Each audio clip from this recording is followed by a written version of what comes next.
refletir à luz da palavra e desde já agradecer aos irmãos pelo carinho, pelo cuidado e dizer da honra de estar aqui com os irmãos nessa manhã, meditando na palavra do Senhor. Mateus, capítulo 5, versos de 13 a 16, texto que quero meditar com você, pensar com você nessa manhã.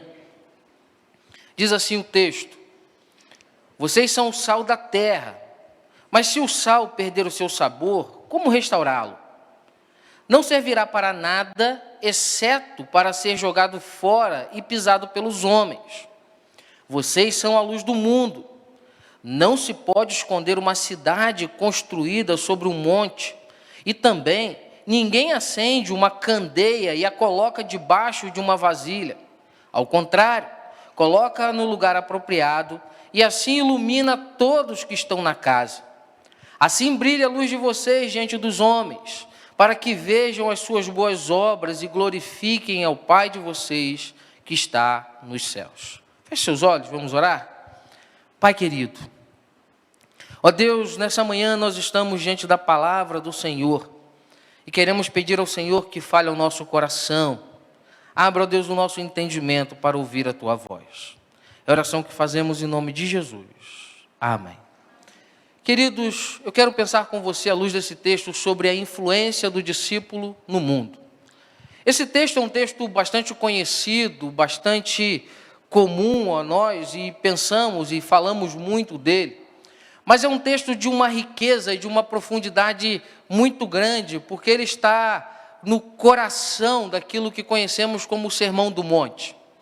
Jesus está conversando com os seus discípulos, e ele havia acabado de nomear as bem-aventuranças para os discípulos. E as bem-aventuranças, elas são, na verdade, as virtudes do reino.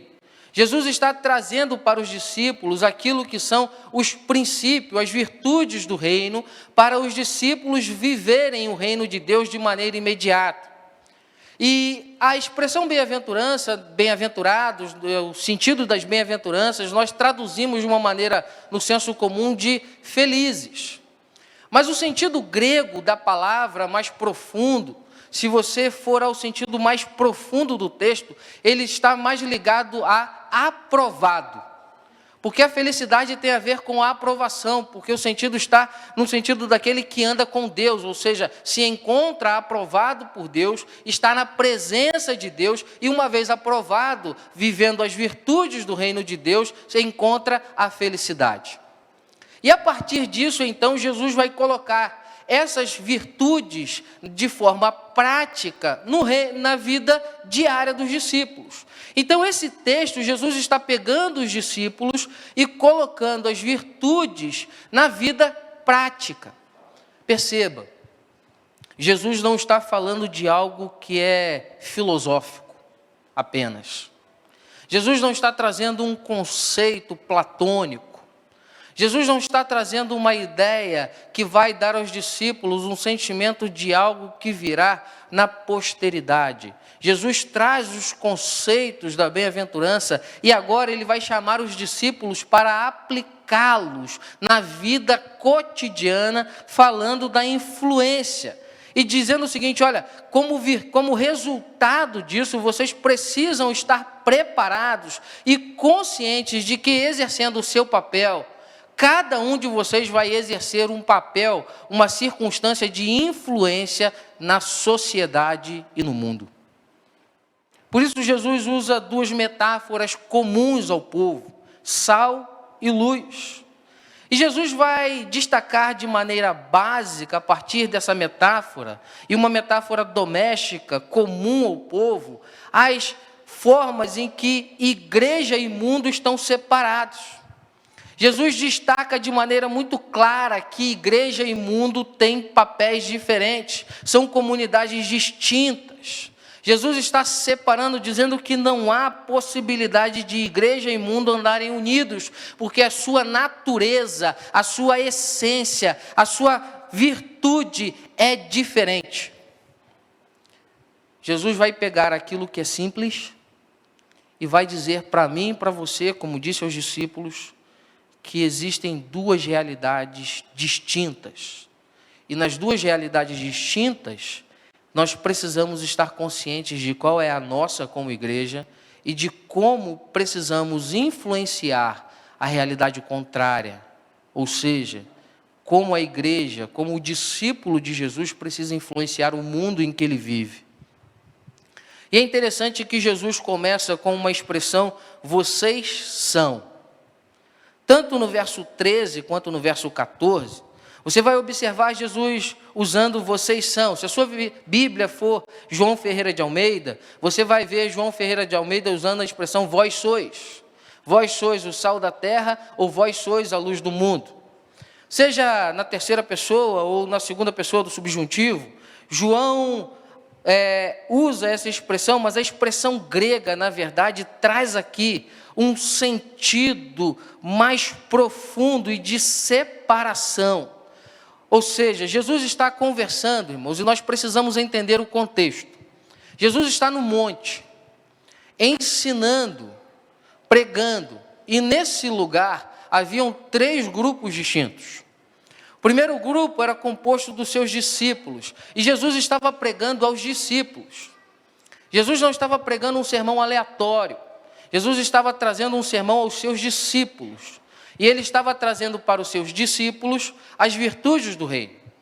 O segundo grupo era dos fariseus e escribas, que eram os doutores da lei, que estavam ali observando o que acontecia. E o terceiro grupo era o povo, que estava percebendo tudo o que acontecia. Nesse momento, Jesus olha para os seus discípulos e diz o seguinte, vocês são, ou seja, vós sois. A quem Jesus está se dirigindo? Aos seus discípulos.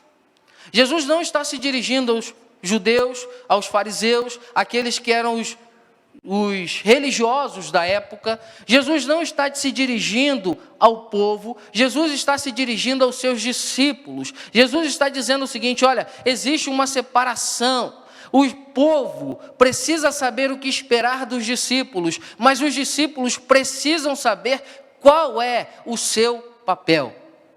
Nesse momento, Jesus coloca de maneira clara para os discípulos o que ele esperava deles e dizia ao povo que eles deviam esperar dos seus discípulos. Isso é belo no texto porque Jesus faz uma separação. O povo era um ouvinte paralelo. E Jesus faz a separação entre vós e eles. Jesus está ensinando dessa maneira, que os discípulos não podem viver pensando somente no céu. Os discípulos precisam viver pensando no céu, mas sendo constantemente lembrados de que a sua tarefa começa no mundo. A igreja de Cristo precisa caminhar pensando no céu, mas lembrando-se de que a sua tarefa começa aqui e agora. Eu e você temos uma missão aqui e agora. Eu e você fomos chamados para servir a Jesus hoje, agora, porque Jesus olha para mim, para você e diz, vocês são o sal da terra, vocês são a luz do mundo, nós somos aqueles que nesse tempo foram chamados para exercer a influência neste mundo, nesta geração, no tempo presente, com todas as limitações e batalhas desse tempo. Nós precisamos ser sal e luz a esse tempo. O discípulo precisa estar consciente disso.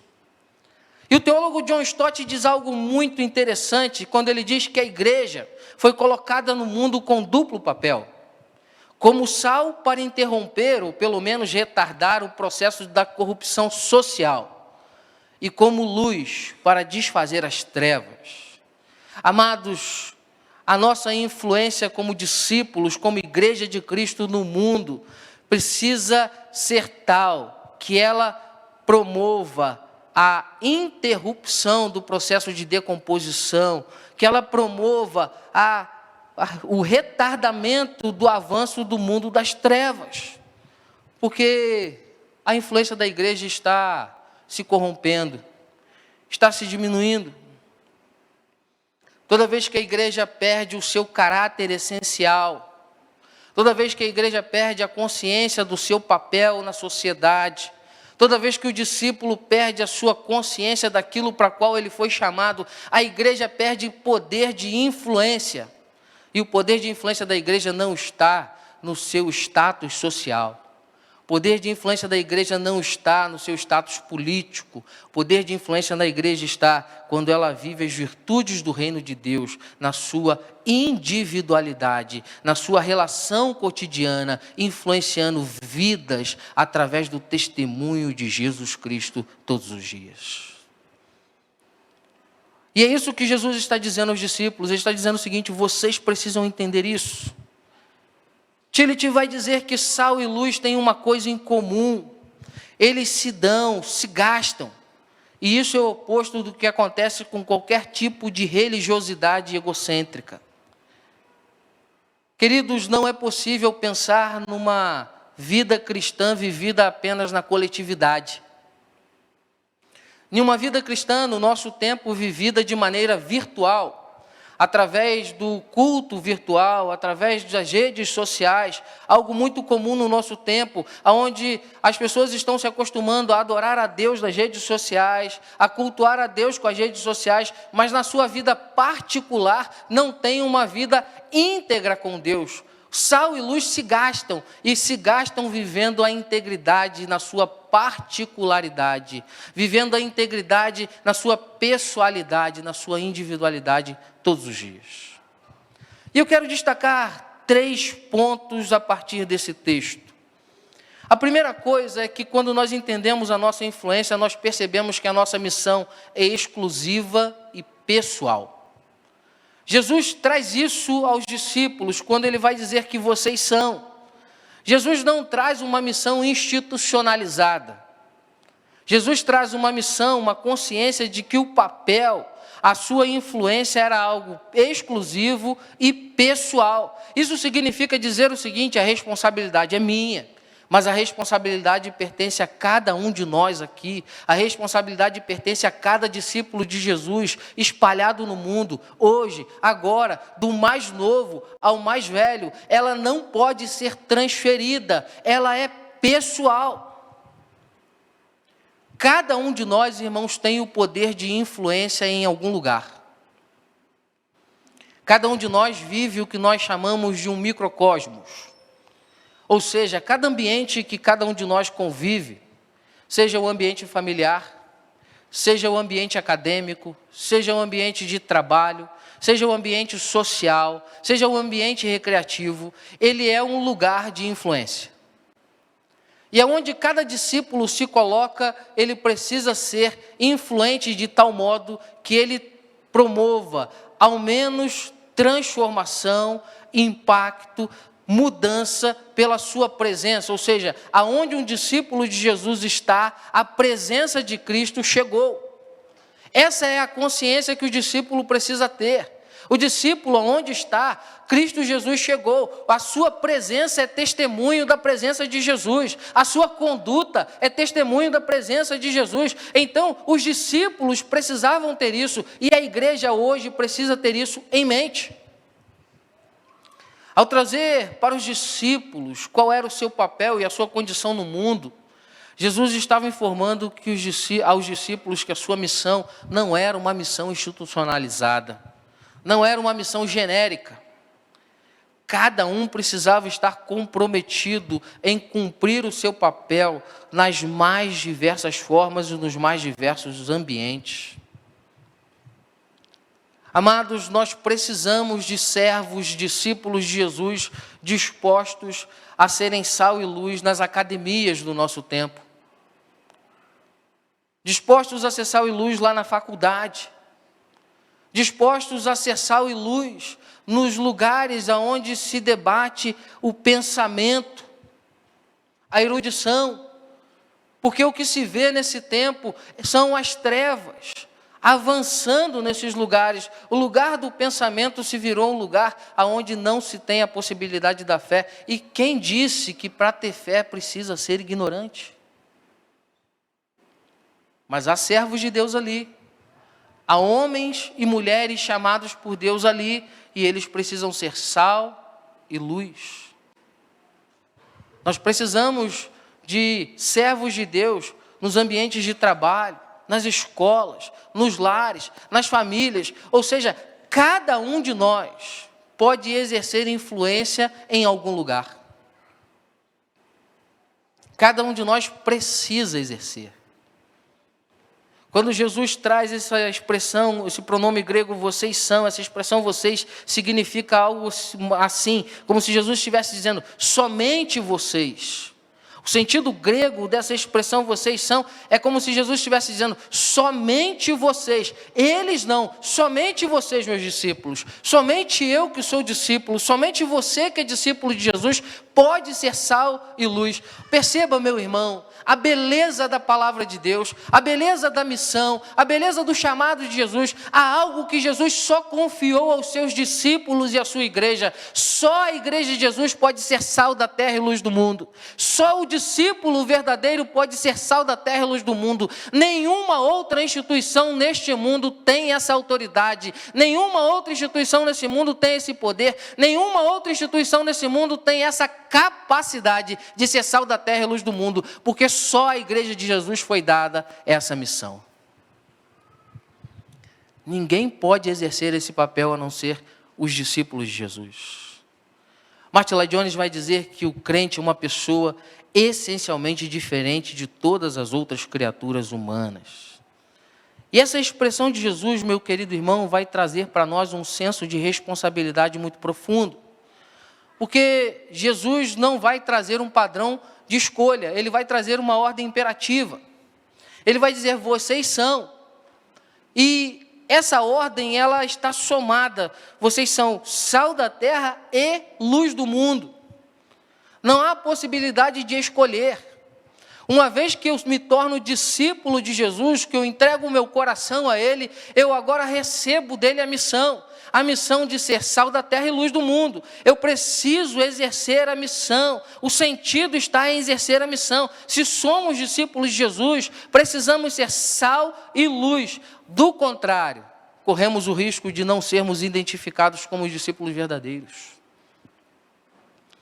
É uma missão dada. E nós precisamos compreender a distinção da realidade que vivemos. O mundo está apodrecendo, o povo vive em trevas, e o que Cristo espera dos seus discípulos é que nós possamos empregar as virtudes do reino de Deus para que o mundo se torne um lugar menos apodrecido, um lugar menos insuportável de se viver, e para que as pessoas enxerguem a luz de Jesus através das nossas vidas. É uma missão exclusiva e pessoal. Mas Jesus caminha, e na sua caminhada, na sua mensagem, ele vai usar duas metáforas comuns, e a primeira é a metáfora do sal. E ele vai dizer, vocês são o sal da terra, mas se o sal perder o seu sabor, como restaurá-lo? Não servirá para nada, exceto para ser jogado fora e pisado pelos homens. A segunda questão é que, como sal, a igreja tem o papel de conservação em um mundo apodrecido. Queridos, o mundo, por conta do pecado, está apodrecendo, essa é uma realidade. Basta ligar a televisão, abrir no jornal, acessar as redes sociais, as notícias e perceber que a cada dia mais a realidade do mundo é de um mundo que está apodrecendo. O homem, por conta do pecado, vive uma realidade apodrecida, doentia. E Jesus vai usar a metáfora do sal, e geralmente nós associamos pelo senso comum ao sabor. Mas Jesus pega uma realidade comum, cultural ao povo que o ouvia, que na verdade era uma das propriedades mais usadas no sal da época, que era a conservação. O sal naquela época não existia geladeira. Hoje nós não usamos comumente o sal para conservação, nós temos a geladeira, a energia elétrica, então nós usamos a refrigeração como mecanismo de refrigeração, de conservação. Mas o principal mecanismo de conservação era o sal. Então, quando Jesus fala que eles são o sal da terra, Jesus, na verdade, está falando que os discípulos são aqueles que vão, através da sua salinidade, retardar o processo de decomposição, de apodrecimento, que vão conservar o mundo. Não apenas dar sabor, mas algo muito mais profundo, conservar a realidade do mundo apodrecido pelo pecado. O mundo que estava em processo de decomposição por conta do pecado, Jesus está dizendo o seguinte: o discípulo tem o poder de retardar esse processo. O discípulo tem o poder de diminuir o impacto do pecado. Como, pastor? Sendo sal.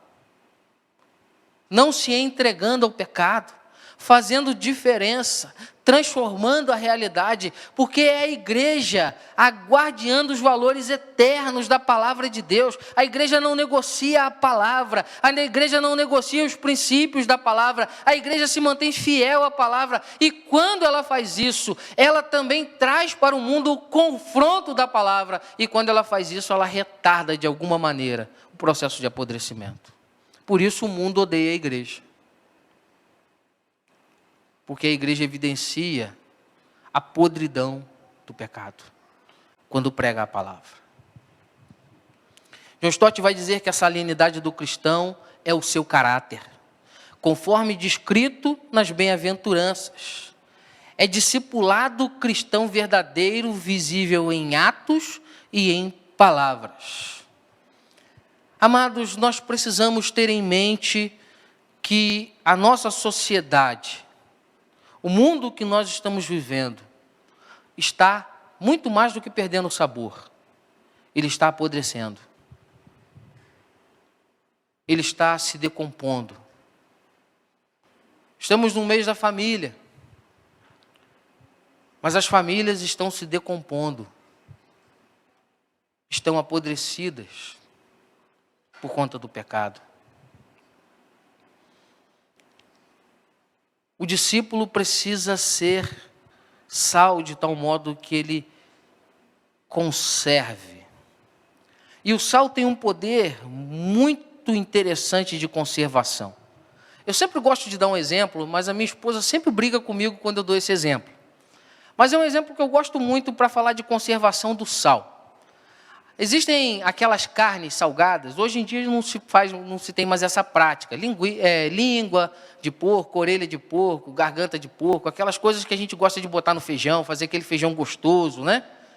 E antigamente, né, aquelas mercearias de roça, aquilo vai perdendo, vai desidratando e vai apodrecendo, vai ficando meio esverdeado.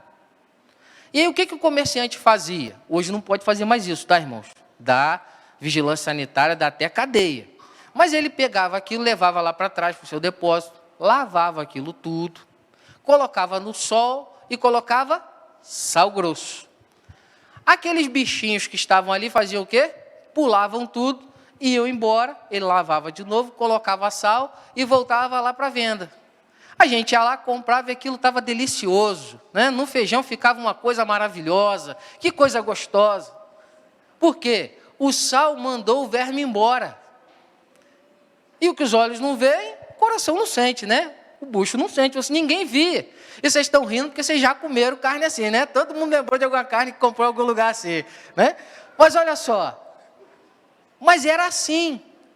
O sal fazia esse processo, ele expulsava e trazia, olha que coisa, trazia vida a uma carne que estava apodrecendo no mercado. Se nós somos o sal da terra, o que Cristo pode fazer comigo e com você, com o homem que está apodrecendo no pecado? Mas Jesus vai trazer algo, vai acrescentar algo a esse texto. Ele vai dizer, vocês são o sal da terra, mas se o sal perder o seu sabor, como restaurá-lo? Alguém já viu o sal perder sabor? Sempre faço essa pergunta. Alguém aqui já viu sal sem gosto de sal? Sal é cloreto de sódio. Cloreto de sódio não evapora. Até onde eu sei, não tem evaporação do cloreto de sódio. Cloreto de sódio é uma base química que não tem evaporação. E nesse processo de decomposição do sal, de agente de purificação, Jesus vai aplicar uma realidade contextual daquela época. Não existia refinaria. Então o povo não comprava sal. Não ia lá no mercado, comprava um pacotinho de sal, levava para casa, botava na vasilhinha, ia usando, acabava, comprava de novo. Como que era o sal? O povo pegava o sal na beira do mar. Os montinhos de pó branco que iam se juntando na beira do mar. E ali pegava a sua quantidade e levava para casa. Só que junto daquele sal, como não era um sal refinado, industrializado, o povo levava para casa o que era conhecido como sal sem sabor. Era um sal que tinha aparência de sal, estava junto do outro sal, e à medida que o povo ia usando e percebia que ele não salgava, ele era conhecido como sal sem sabor. Ele tinha jeito de sal, aparência de sal, formato de sal, estava junto do sal, mas ele não tinha sabor, porque na verdade ele não era sal, ele era simplesmente pó do chão. Ele era pó do chão e era conhecido como sal que só servia para ser pisado. O valor do sal não está na sua aparência, não está no seu lugar, não está no seu meio, está no lugar, na sua capacidade de transformar realidades. O sal que perde o sabor é aquele que pode estar junto do outro sal, mas ele não transforma nada, ele não dá sabor. Percebe? Existia algo que parecia sal, tinha jeito de sal, mas quando se precisava dele, ele não servia para nada, a não ser para ser jogado fora e pisado, porque ele não era sal, ele era pó do chão. Era pó comum. E John Stott vai dizer que o sal não serve para nada se ele ficar aconchegado, guardado em elegantes dispensas e prateleiras eclesiásticas. Nosso papel é sermos esfregados na comunidade secular. Nosso papel como sal é ser esfregado na carne para impedir que ela apodreça. Uma comida sem sal, todos percebemos que ela está difícil de ser ingerida. Você percebe que o sal não está ali. Mas quando ela tem o seu sal no ponto certo, você percebe que o sal está presente. Mas você não enxerga. Já percebeu esse detalhe? Você come a comida, você sabe que o sal está ali, mas você não vê o grão. Você não vê o sal presente, mas você sabe que ele está. Isso é o que Jesus espera dos seus discípulos. Em algumas circunstâncias, irmãos, nós não seremos os destaques. Em algumas circunstâncias, nós não seremos aqueles que vão aparecer, que vão estar em evidência, mas se tirados do lugar, se sairmos do ambiente, se ausentes do mundo, o mundo sentirá a nossa ausência, porque a nossa presença traz sabor, traz conservação, faz diferença. E aí eu fico me perguntando toda vez que eu vejo esse texto, se Deus me tirar dos lugares onde eu estou, a minha ausência será sentida ou não? A minha ausência faz diferença nos ambientes onde eu estou ou não? A minha vida leva sabor? A minha vida causa diferença em algum ambiente? É uma reflexão para mim e para você nessa manhã como discípulo. Mas Jesus caminha com a terceira evidência dessa manhã. E ele vai olhar para os discípulos e vai dizer: vocês são a luz do mundo. E não se pode esconder uma cidade construída sobre um monte. E também ninguém acende uma candeia e a coloca debaixo de uma vasilha. Ao contrário, coloca no lugar apropriado e assim ilumina todos que estão na casa. Assim brilhe a luz de vocês diante dos homens, para que vejam as suas boas obras e glorifiquem o Pai de vocês que está nos céus. Essa é mais uma das afirmações que Jesus faz aos seus discípulos, que vai colocar cada um deles em posições contrárias com o mundo. Ao dizer que os discípulos são a luz do mundo, Jesus está dizendo que o mundo está em trevas. Ao dizer que a igreja é a luz do mundo, Jesus traz uma realidade incontestável. O mundo vive em trevas. Não há possibilidade de amenizar essa realidade. Cristo é a luz do mundo e a igreja é a expansão dessa luz. É aquela que vai irradiar a luz de Jesus. A igreja não tem luz própria. A luz do mundo que nós anunciamos é Jesus. Eu não tenho luz própria, Carlos não tem luz própria, nós temos a luz de Cristo. E a luz que nós brilhamos é Jesus vivendo em nós através do seu Santo Espírito. Mas o mundo vive em trevas. Tanto que Mateus 4,16 vai citar Isaías 9,2 e Mateus vai dizer que o povo que vivia em trevas viu uma grande luz. Sobre os que viviam na terra da sombra da morte, raiou uma luz. Não há luz fora de Jesus. Jesus é a luz do mundo, ele vai dizer isso em João 8,12. Então, amados, cada discípulo de Jesus precisa ser fonte de luz. E que luz? A luz de Cristo. Ele precisa iluminar, ele precisa irradiar através do seu caráter, através do caráter cristão, a luz de Jesus. E para isso ele precisa estar cheio das virtudes do reino de Deus.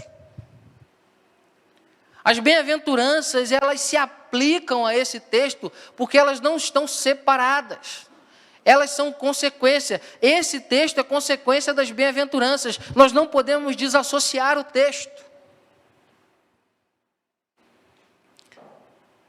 E aquele que é sal automaticamente se tornará luz. E quem é luz precisa estar preparado para uma realidade. Aquele que vive nas trevas não gosta da luz. A luz incomoda as trevas.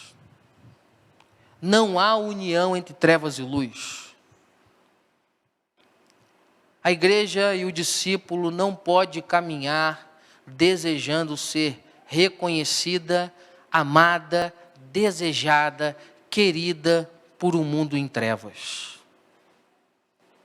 A igreja precisa ser amada, querida pelo Cristo que deu a vida por ela, porque o mundo que está em trevas vai militar contra a igreja, porque a igreja está na luz.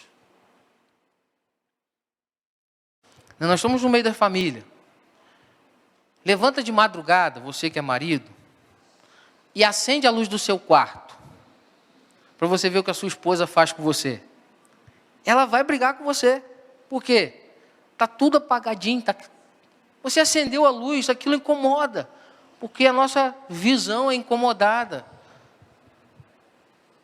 Quando o discípulo de Jesus está em algum lugar e ele é luz, ele incomoda quem vive nas trevas, porque a luz de Cristo evidencia o nosso pecado. Quando nós estamos em pecado, a primeira coisa que alguém que está em pecado faz é querer fugir do confronto com a palavra de Deus. É querer fugir da igreja, é criticar os irmãos, é não querer se encontrar com ninguém. É aquela velha desculpa, olha, eu não quero conversar com ninguém. Porque sabe que quando a luz de Cristo chegar, ela lançará luz sobre as suas trevas. E quando Cristo lança luz sobre as trevas do nosso coração, nós só temos dois caminhos: nos arrepender ou endurecer o coração e rejeitá-lo. Não há outra possibilidade. Mas também não há outra possibilidade para mim e para você, meu irmão. Nós somos a luz do mundo. E Jesus vai dizer o seguinte: se vocês são, não se escondam. Não sejam omissos. Porque ninguém acende uma luz para ficar apagada, para escondê-la. A luz só tem função se ela estiver acesa. E quando ele usa a metáfora da casa, da candeia, é porque as casas naquela época não tinham janelas. Somente as casas mais ricas estavam no muro, tinham janelas, mas eram casas de ambientes escuros. Então elas precisavam de luz. Então se colocava no alqueire, num lugar mais alto, para que ela pudesse irradiar a luz para todos que estavam na casa. Então a luz era algo muito importante para as famílias. A luz era algo muito importante para a convivência dentro de casa. A luz era algo muito importante para que as pessoas pudessem ter uma boa relação dentro de casa, porque senão elas estavam fadadas a viver nas trevas, na escuridão. Mas ser luz tem um preço. o preço do desgaste. Já parou para pensar nisso? Quando você acende a lâmpada da sua casa, a lâmpada tem o que nós conhecemos como obsolescência programada. Que é o quê? Uma hora ela vai queimar. Porque ela tem uma quantidade de horas. Quando você compra, ela vai dizer lá, dura aproximadamente tantas horas. Depois de uma quantidade de horas, ela queima. Por que ela queima? Porque senão você não vai comprar outra. Então ela é feita para durar uma quantidade de tempo. Se você acende uma vela, ela vai durar o tempo e ela vai acabar, você vai precisar acender outra. Mas ela só tem função se ela estiver acesa. Então, olha só que coisa interessante, que coisa bela que Jesus faz com os seus discípulos, comigo, com você. Ele vai dizer o seguinte, você vai acender, ela vai se gastar por inteiro e vai acabar. E vai precisar ser acesa outra no lugar. Aí você vai dizer assim, então não vou acender e vou economizar. Mas se você economizar aquela lâmpada, ela não cumpre a sua função. A função do discípulo é se gastar.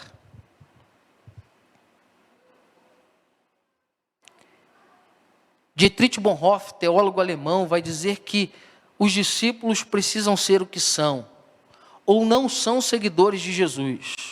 Os discípulos são a igreja visível, pela qual se destacam no mundo, ou então, definitivamente, não são discípulos.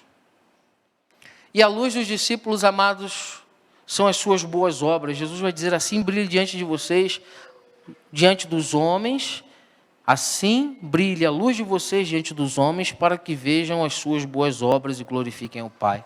Aquilo que a igreja faz, ela não faz para receber prêmio. Aquilo que eu e você fazemos como discípulos de Cristo, fazemos para que o nome de Deus seja glorificado e exaltado. Eu estive aqui com uma caravana da minha subseção, eu presidia a ordem à época, e vi essa igreja, pude ver. Falei com o Carlos quando eu cheguei aqui, isso aqui era um depósito. Fui aqui no terceiro andar, era um outro depósito, irmãos cozinhando. Mas a igreja não estava trabalhando para que isso aqui fosse motivo de placa, de prêmio, mas para que o nome de Jesus fosse glorificado. É assim que a igreja brilha. É assim que as nossas obras brilham. Elas brilham apontando para Jesus e não para nós. Tudo que Deus nos dá, irmãos, todos os títulos. O Carlos leu aqui o meu currículo e enquanto ele lia ali, eu fiquei pensando, nada do meu currículo vale a pena se eu não for identificado como servo do Deus vivo. O mais importante é ser reconhecido como servo de Deus, porque tudo aquilo é para servir a Ele. Dietrich Bonhoeffer novamente vai dizer que a cruz é a luz singular que brilha, e é nela, somente nela, que as obras dos discípulos podem ser vistas. Por último, o valor do discípulo estar em cumprir a missão. O valor da igreja está em cumprir a missão. O valor que eu e você temos de ser sal da terra e luz do mundo só se justifica se nós exercermos o nosso papel. Se como sal formos gastos na vida e na relação cotidiana, impedindo que o mundo apodreça, se como luz nos gastarmos levando a presença de Jesus aos lugares aonde nós estamos, o sal só tem valor se ele for esfregado na carne. A luz só tem valor se ela iluminar onde ela está. Sal e luz têm dupla função e elas são imperativas.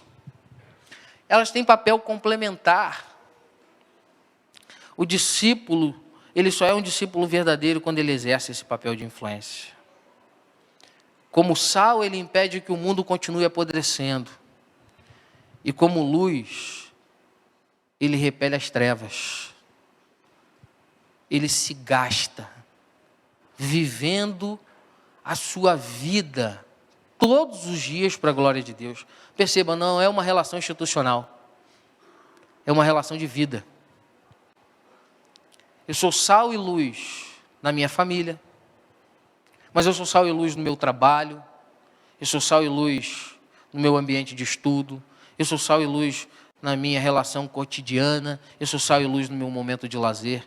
Eu sou sal e luz porque eu sou discípulo de Jesus. É consequência da minha vida. Martin Lloyd-Jones vai dizer que o verdadeiro crente nem ao menos deseja esconder a sua verdadeira identidade. Ele é sal e luz. E sabe, irmãos, cada um de nós tem um poder de influência. Cada um de nós, idosos, adultos, jovens, adolescentes, crianças, cada um de nós tem poder de influenciar em algum lugar, em algum ambiente. E se exercermos esse papel, seremos fortes e tão influentes que causaremos transformações em vidas. Nos gastaremos, nos desgastaremos, seremos esfregados na carne. Mas isso vale a pena porque encontraremos a bem-aventurança, porque nos encontraremos aprovados por Deus, cumprindo o chamado que Ele tem para nós. A influência do discípulo do mundo é viver a missão que Cristo nos confiou. Porque Cristo Jesus é todo o sal e toda a luz que esse mundo tenebroso precisa. Mas antes de tudo, nós precisamos que esse sal seja o sal da nossa vida e que a luz de Jesus brilhe intensamente em nosso coração.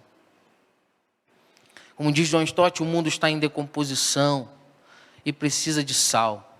Ele é trevas e precisa de luz. E a nossa vocação cristã é para que sejamos ambas. Nós não podemos fugir desse chamado.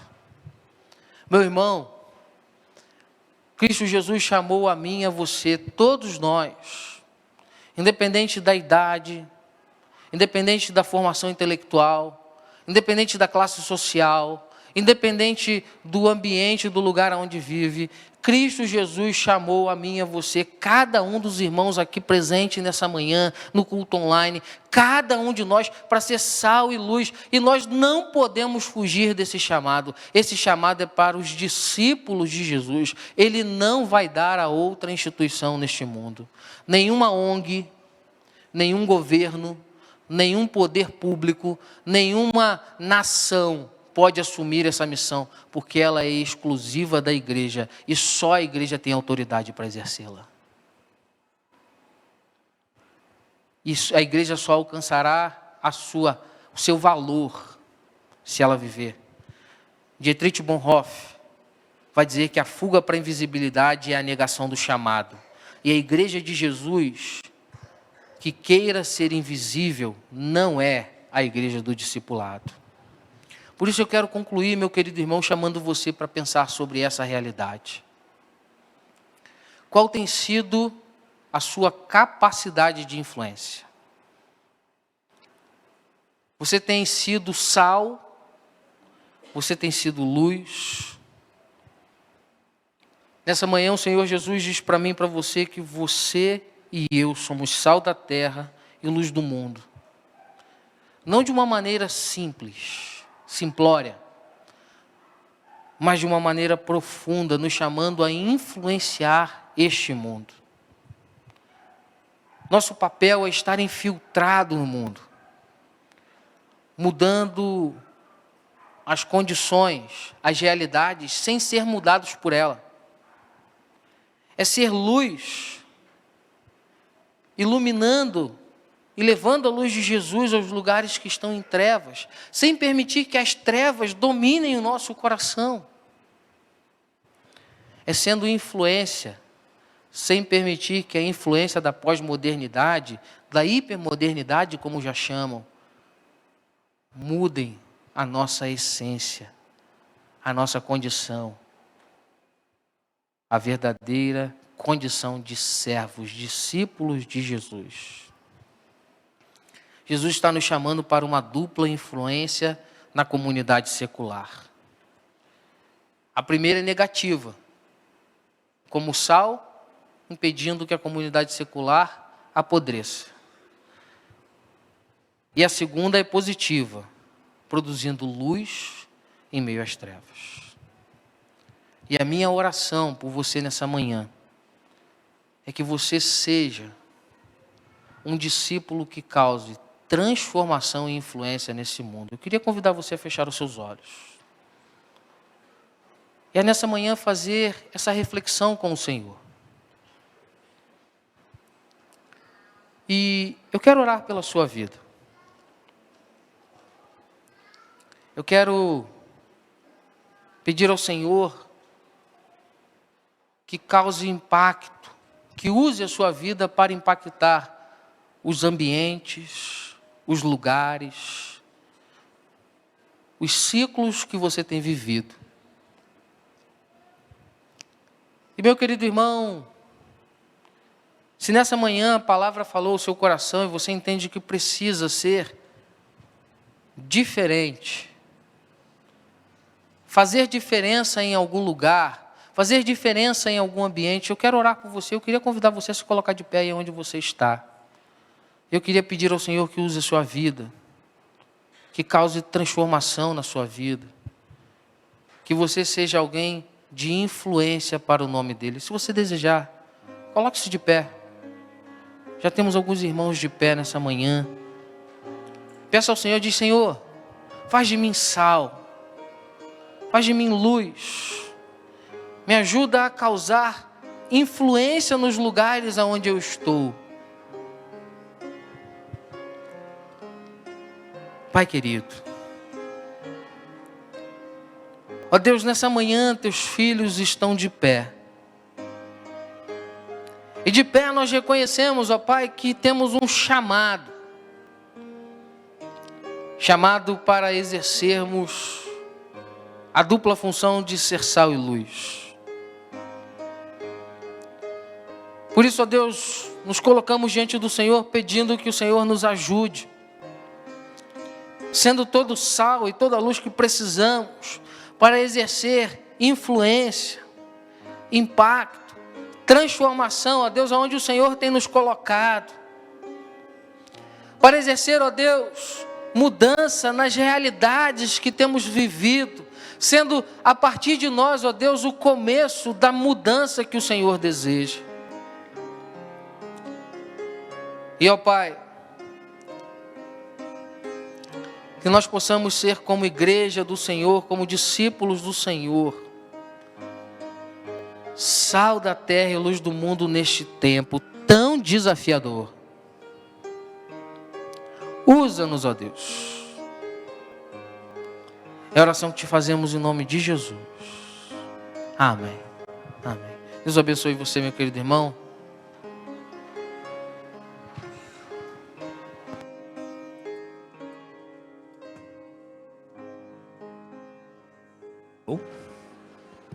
Bom, obrigado.